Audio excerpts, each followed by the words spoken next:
Hello, this is Dark Warrior here, and I wanted to just respond to some of the controversy regarding, I guess you can add Don Imus, but he's old. It's not really necessarily Don Imus, but I will tie him into it.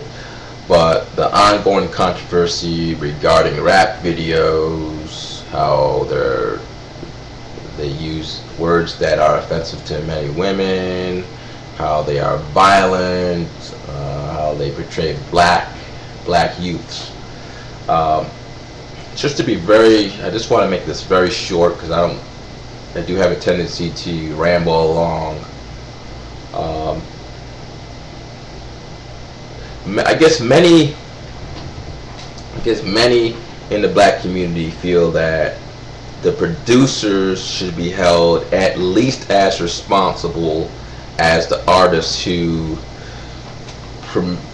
project themselves in a negative way, whether it be violently or I guess misogynistically. I mean, I know that's subjective, but if it's perceived that way, let's just assume that it's correct. And their argument is that the record producers are telling these artists to say, bitch, hoe, to carry guns, to portray themselves in a very street credible way. The question you have to ask yourself is, why are the record producers encouraging these artists to act that way? Is it because they purposely want to portray blacks in a negative way so they can keep them down, that this is just a deliberate attempt to keep black people down, to reinforce the stereotype of black people? Or is it because they believe there's a demand, or they have market evidence, market research evidence that shows that portraying yourself in a certain way will increase record sales? I believe it's a latter. I do not believe some white, I don't care, I know some black guy, and some black people have used even anti-Semitic comments saying that the Jewish CEO, they noticed like 5 guys that are Jews in key positions in the record company, so now it's a Jewish thing.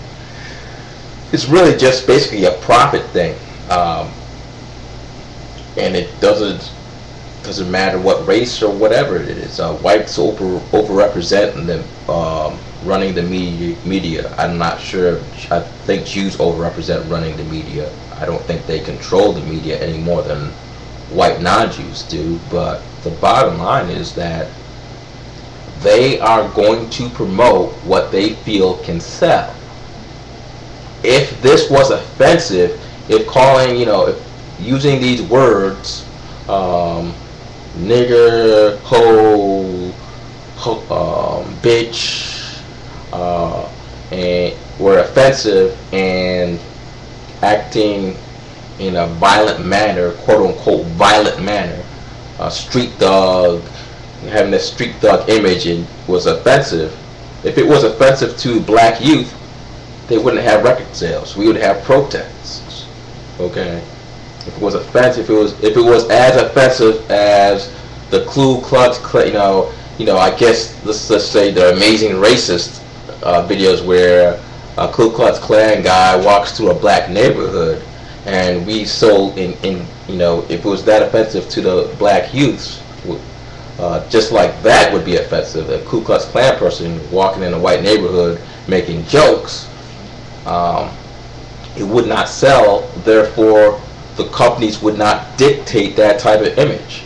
So we have to look at the community which has that demand for that type of image. You can't blame the record producer. Just like you can't blame the record producer for black folks. I hate to say it, even in this perspective, for black folks listening to a few genres of music while other races can listen to all types of music. The demand for certain types of music is in the black community. So for it to change on the corporate level, the culture has to have no demand for negative images of rappers, and an expansion of music genres. I just tie that in there. I mean, I'm not going to blame white directors because country is not popular in the black community. There's no demand. There is no demand for country music. Why should the directors, again, why should these producers take the risk of marketing country in the black community? Why should they? This is not a benevolent experiment here. Why should any producer, white or black? So if we don't want negative images of rappers, we want different genres of music accepted in the black community. It's not up to the director; it's up to the community itself.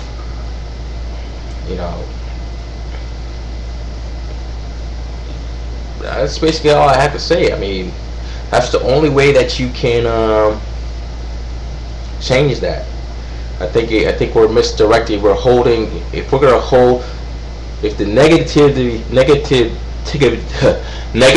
sells in the black community, if it's a negative image of rappers, which not all rap is negative, there's a lot of rap that is positive, but if the negative image of rap or hip hop is popular in the black community, and I'm not saying all the black community, but in the younger black community between 15 to 25, those record producers are going to continue to reinforce those images because they have a demand.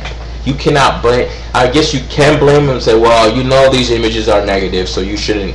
Well, you know how record producers could, I mean, there's black people right now that say that that's just entertainment. You can't, you can't hold, you know, you can't expect that record producer to be any different than the black people or the white people who are listening to these records. So if you want to kill the demand for these records, you need to kill it in the culture. Don't stop putting the responsibility on the producers to kill what you don't like. So you have to kill the quote any negative image that you see in rap within the culture that is buying it. It doesn't go all the way around. See, that's why I don't have a strong objection toward, you know, the corporate media dictates what we listen to. No, you dictate what you listen to. You got the record. They can play a song 1 billion times. You can turn the channel. If you don't want to turn the channel, okay. Well, the song's catchy. Well, guess in some ways it appeals to you then.